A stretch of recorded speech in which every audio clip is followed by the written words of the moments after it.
Hello student, this is Seema Chauhan from classic solution. और grammar के इस सेशन में हम लोग पढ़ रहे हैं चैप्टर सिंथेसिस ऑफ सेंटेंसेस, जिसमें हम लोग पढ़ रहे हैं सिंथेसिस ऑफ कॉम्प्लेक्स सेंटेंस। इसमें हम लोग आजकल पढ़ रहे हैं कि किस तरीके से दो या दो से अधिक सिंपल सेंटेंस को एडवर्ब क्लॉज के द्वारा कॉम्प्लेक्स में चेंज किया जाता है। तो प्रीवियस वीडियो में हम लोग बाकी के कंजंक्शंस पढ़ चुके हैं, जैसे कि adverb clause of time, place, reason, manner. अगर आप लोगों ने ये वीडियो ना देखे हों तो लिंक डिस्क्रिप्शन बॉक्स में है, आप लोग इन वीडियोस को ज़रूर एक बार चेकआउट कीजिएगा, जिससे कि आप लोगों को बोर्ड एग्जाम में काफ़ी हेल्प मिल सके। सो स्टूडेंट्स, आज का हम लोग का टॉपिक है adverb clause of condition. Condition जिसे हम लोग हिंदी में कहते हैं शर्त। तो जैसा कि नाम से ही पता चल रहा है कि ऐसे दो सेंटेंस जिसमें किसी बात की कंडीशन दिखाई जा रही हो, वहाँ पर एडवर्ब क्लॉज ऑफ कंडीशन के कंजंक्शंस का यूज़ हम लोग करेंगे। कंडीशन दिखाने वाले सेंटेंस जैसे कि अगर ऐसा करोगे तो वैसा होगा, यदि तुम यहाँ आओगे तो मैं तुम्हारे साथ चलूँगा। तो किसी काम को करने की यहाँ पे कंडीशन होती है। तो एडवर्ब क्लॉज को दिखाने वाले कंजंक्शंस कौन कौन से हैं, पहले ये समझ लेते हैं। इफ़ या इन केस दोनों में से किसी का भी यूज़ कर सकते हैं। इसका हिंदी मीनिंग होता है यदि, और दूसरा है आपका अनलेस। इसका मीनिंग होता है यदि नहीं, अगर नहीं। तो इन कंजंक्शंस का यूज़ कैसे सेंटेंस में करते हैं, वो कौन कौन सी कंडीशंस होती हैं, इसे हम लोग समझ लेते हैं। तो कई कंडीशंस होती हैं जिसमें सबसे पहली कंडीशन है, फर्स्ट कंडीशन क्या है आपकी, कि इसमें ऐसे सेंटेंस होते हैं जिसमें कोई बात फ्यूचर के बारे में की जा रही होती है, मतलब फ्यूचर का कोई एक्शन प्लान दिखाया जा रहा होता है। अगर ऐसा करोगे तो फिर ऐसा होगा। तो ये कंडीशंस जो है वो रियल हो, इसमें फ्यूचर की बात हो रही होती है।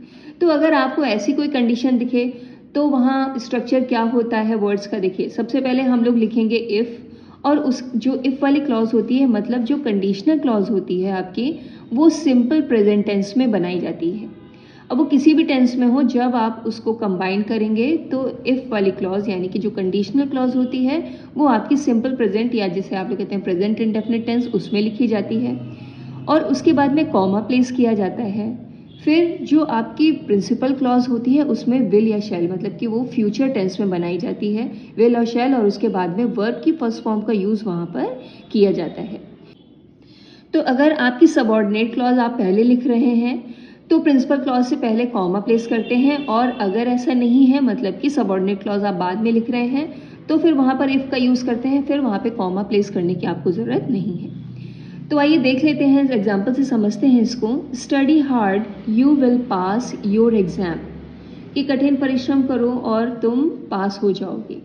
तो यानी कि यहाँ पर फ्यूचर पॉसिबिलिटी दिखाई जा रही है, मतलब कि अभी काम हुआ नहीं है, तुम कब पास होगे, अगर तुम स्टडी हार्ड, यानी कि अगर तुम बहुत अच्छे से पढ़ाई करते हो, कठिन परिश्रम करते हो। तो अगर आपके सामने इस तरह का सेंटेंस आ जाए तो फिर हम लोग कंडीशन दिखाने वाले कंजंक्शन का यूज़ करते हैं।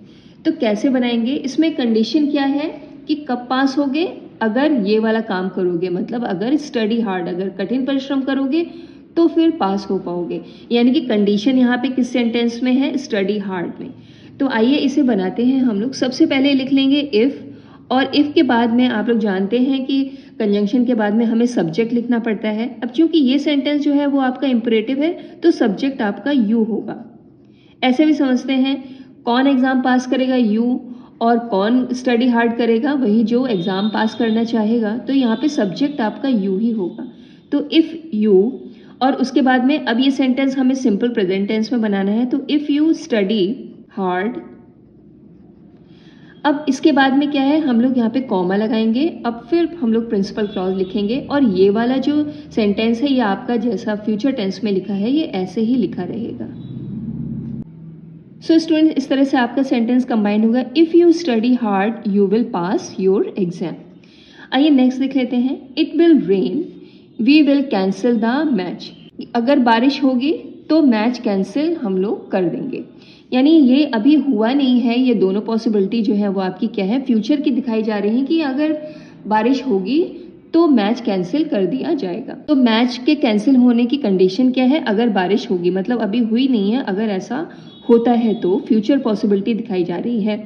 तो कंडीशन यहाँ पे क्या है, इट विल रेन, अगर बारिश होती है, यदि बारिश होती है। तो हम लोग कैसे बनाएंगे, इफ़ इट। अब इसके बाद में हम यहाँ पर विल का यूज़ नहीं करेंगे, क्योंकि हमको जो है यहाँ पे इसे सिंपल प्रेजेंट टेंस में बनाना है। मतलब अगर आपके दोनों जो सेंटेंस है सिंपल सेंटेंस वो फ्यूचर टेंस में हो तो भी जब हम इसको कंबाइन करेंगे तो उसे हम लोग सिंपल प्रेजेंट में, सबऑर्डिनेट क्लॉज आपकी सिंपल प्रेजेंट में ही बनेगी। तो लिखेंगे इफ़ इट रेन्स। जब सब्जेक्ट सिंगुलर होता है तो वर्ब की फर्स्ट फॉर्म में SIS का यूज़ करते हैं। अब इसके बाद में हम लोग कॉमा यहाँ पे लगाएंगे और फिर जो आपकी प्रिंसिपल क्लॉज है वो आपकी फ्यूचर टेंस में है, वो ऐसे ही लिख देंगे। सो स्टूडेंट, इस तरह से आपका सेंटेंस कंबाइंड हो गया। If it rains we will cancel the match. Second condition है आपकी unreal situation in the past. मतलब कि यहाँ पर आपको ऐसे सेंटेंस दिखाई देंगे जिसमें बात पास्ट की हो रही होगी और वो अनरियल सी आपको लगेगी। जैसे कि मान लीजिए कोई पास्ट में अगर कोई बात हुई है, कोई कंडीशन दिखाई जा रही है, तो इसका मतलब कि वो घटना हुई नहीं, इसीलिए फिर उसके बारे में बात की जा रही है कि अगर ऐसा हुआ होता तो मैं ऐसा करता। तो इस टाइप के आपको सेंटेंस वहाँ पे देखने को मिलेंगे। तो जब आपके सामने इस तरह का कोई अनरियल सिचुएशन दिखाई दे तो वहाँ वर्ड्स का स्ट्रक्चर क्या होगा? सबसे पहले हम लोग इफ़ लिखेंगे और उसके बाद में जो इफ़ वाली क्लॉज होगी, जो आपकी कंडीशनल क्लॉज होगी, वो पास्ट इंडेफिनिट टेंस में बनाई जाती है या जिसे आप लोग सिंपल पास्ट कहते हैं उसमें बनाई जाएगी। उसके बाद में कॉमा प्लेस किया जाएगा और फिर प्रिंसिपल क्लॉज लिखी जाएगी जिसमें सब्जेक्ट होगा, फिर वुड होगा और उसके बाद V1 यानी वर्ब की फर्स्ट फॉर्म का वहाँ पे यूज़ किया जाएगा। और इसमें भी अगर इफ़ का यूज़ आप स्टार्टिंग में कर रहे हैं यानी कि सबऑर्डिनेट क्लॉज आपकी स्टार्टिंग में है तो प्रिंसिपल क्लॉज से पहले कॉमा प्लेस आपको करना पड़ेगा। लेकिन अगर आप प्रिंसिपल क्लॉज पहले लिख रहे हैं और सबऑर्डिनेट क्लॉज बाद में, तो इफ़ बीच में आता है तो फिर आपको वहाँ कॉमा प्लेस करने की ज़रूरत नहीं है। तो आइए एग्जाम्पल से समझते हैं। I didn't see the signal, I didn't stop the car. अब यहाँ पे बात पास्ट की हो रही है कि मैंने सिग्नल नहीं देखा, मैंने कार नहीं रोकी। तो इसमें कंडीशन बताई जा रही है कि अगर मैंने सिग्नल देखा होता तो मैंने कार रोक दी होती। तो अगर आप इसको हिंदी में बोलेंगे तो ऐसा होता तो मैं ऐसा करता। तो इस तरह का ता है, ती है, ये आपको सेंटेंस के लास्ट में देखने को मिलेगा। तो इसे कंबाइन करते समय हम लोग कैसे लिखेंगे कि if I saw the signal, if I saw the signal. अब ये देखिए पास्ट इंडेफिनिट है तो हम इसको अफर्मेटिव बना रहे हैं, ये नेगेटिव है तो यहाँ वर्ब की फर्स्ट फॉर्म है। अब ये अफर्मेटिव आपका बनेगा तो यहाँ वर्ब की सेकंड फॉर्म आ जाएगी।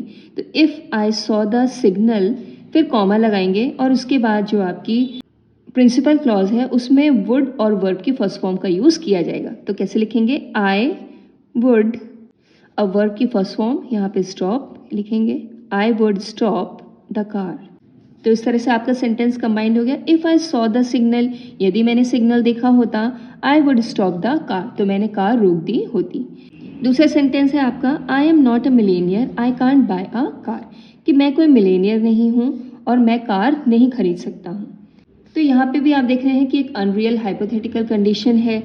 अगर मैं मिलेनियर होता तो मैं कार खरीद सकता।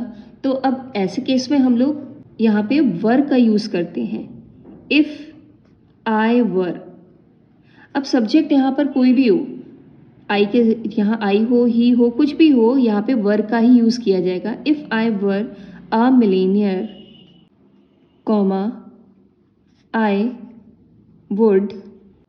तो इस तरह से आपका सेंटेंस कंबाइंड हो जाएगा। If I were a millionaire I would buy a car, कि अगर मैं एक मिलेनियर होता, यदि मैं मिलेनियर होता तो मैंने एक कार खरीद ली होती।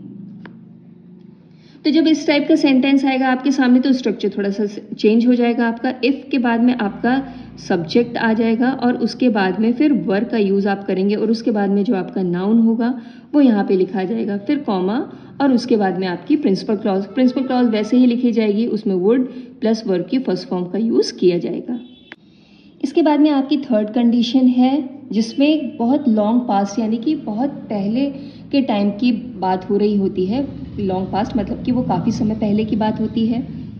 तो अगर इस टाइप का आपको कोई सेंटेंस दिखे कि अगर बचपन में तुमने मेरी मदद की होती तो मैंने ऐसा कर लिया होता, यदि बचपन में तुमने ऐसा नहीं किया होता तो मैं ऐसा नहीं कर पाता।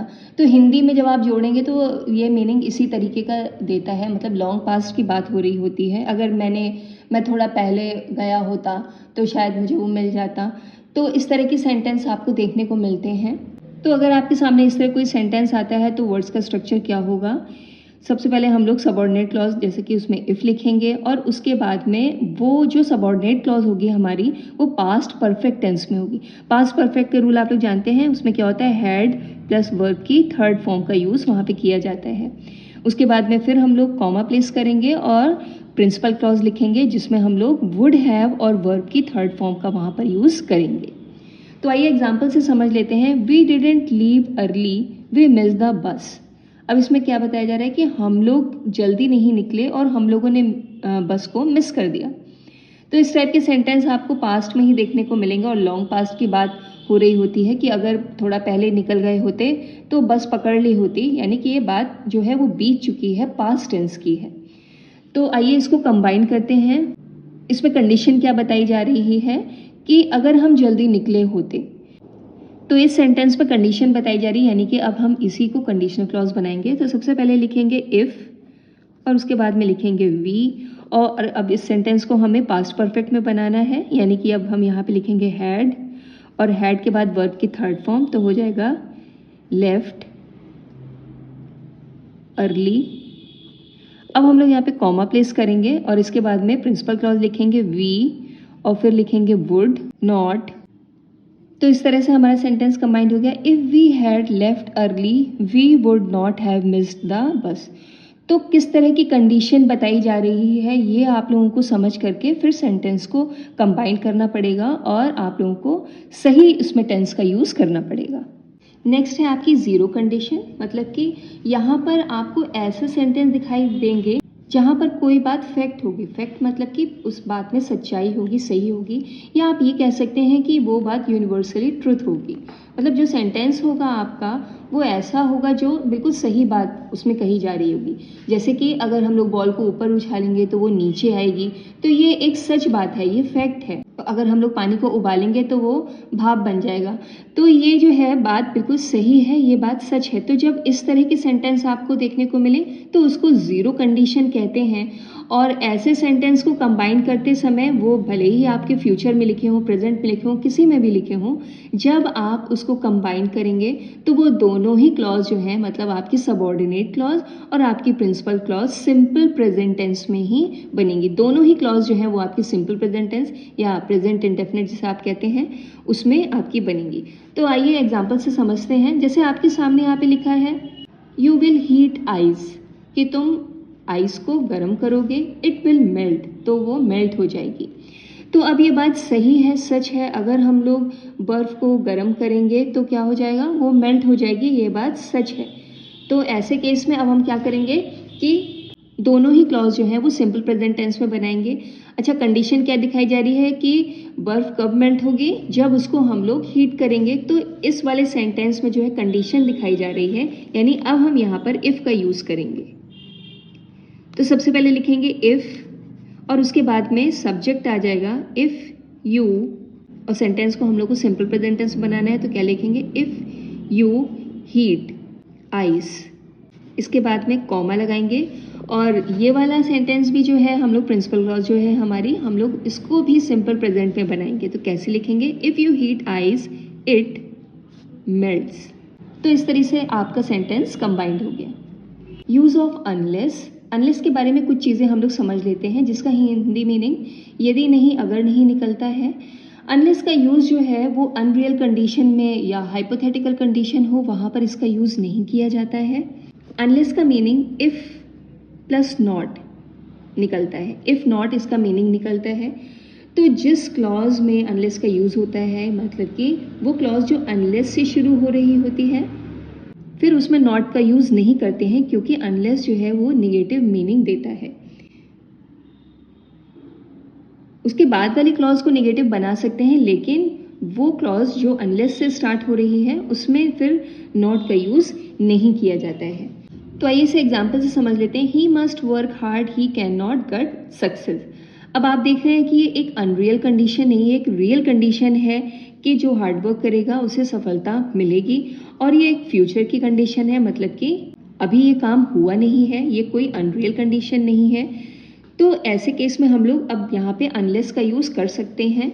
तो सक्सेस पाने की कंडीशन क्या है कि उसे कठिन परिश्रम करना होगा, यानी कि इस सेंटेंस में जो है वो कंडीशन दिखाई जा रही है।